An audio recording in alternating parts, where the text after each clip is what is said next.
In recent months, USCIS is denying many EB-1A petitions where they are approving multiple EB-1A criteria, in some cases 6 EB-1A criteria, and still denying the petition, saying that the person doesn't have national or international acclaim, the person is not a top expert in his field of expertise. So from those denials, I have realized that when you claim the field of expertise, it is very important how you claim the field of expertise, how you narrow down the field of expertise. Because ultimately, you have to claim that this person or this petitioner is a top expert in that field of expertise. So how you define the field of expertise defines the rest of the argument. So let me give you an example how that can be so much important for the final marriage determination. Let's say we are filing a petition for a musician, and if we claim that he's a musician, then the field of expertise or field of endeavor is very big. The music is all over the world, everywhere. But if we narrow it down to, let's say, classic Indian music, then the field is substantially narrowed, and we can claim his expertise or his endeavor and compare him with a narrow group of people in that field of music. Or let's say another narrow field of endeavor could be also Bharatnatyam, which is a classic Indian dance.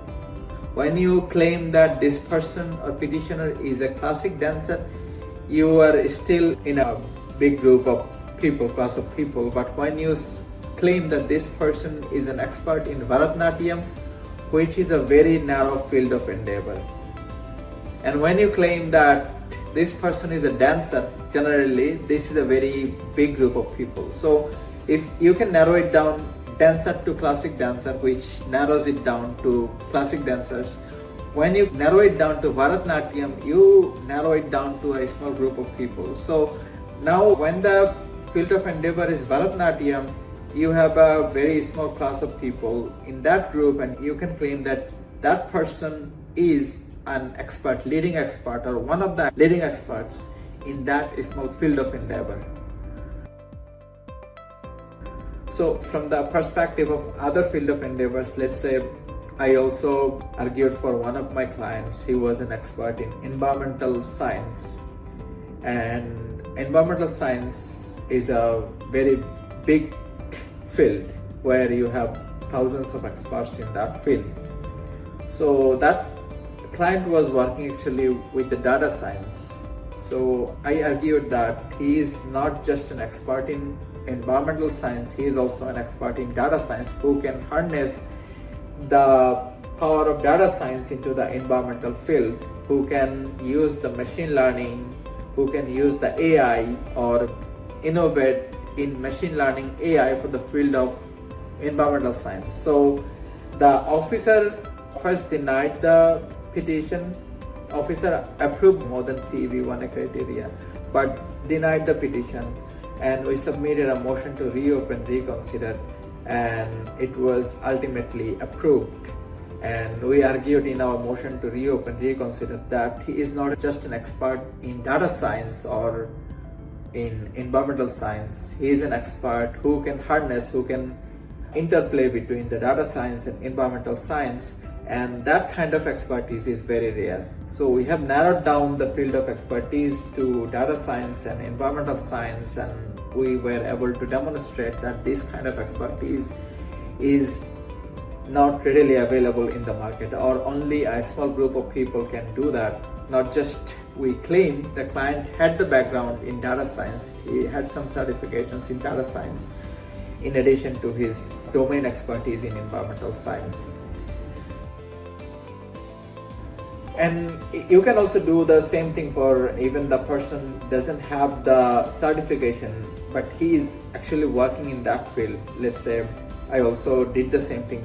That case is still pending, but I did the same thing for another client. He was an expert in early career education, in gifted education, gifted talent. So his field was purely non-STEM, and before he started working with me, he had only one paper on machine learning, how you can use the machine learning in early education gifted talent.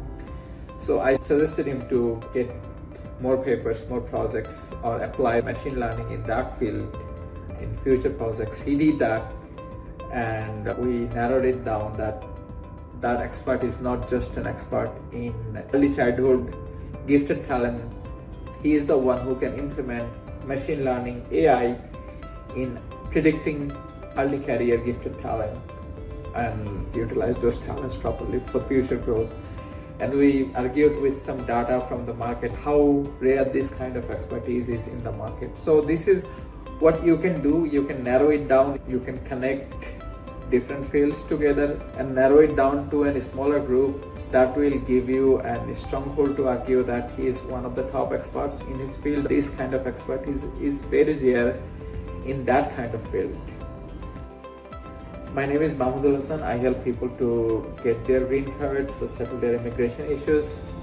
Thank you very much for watching this.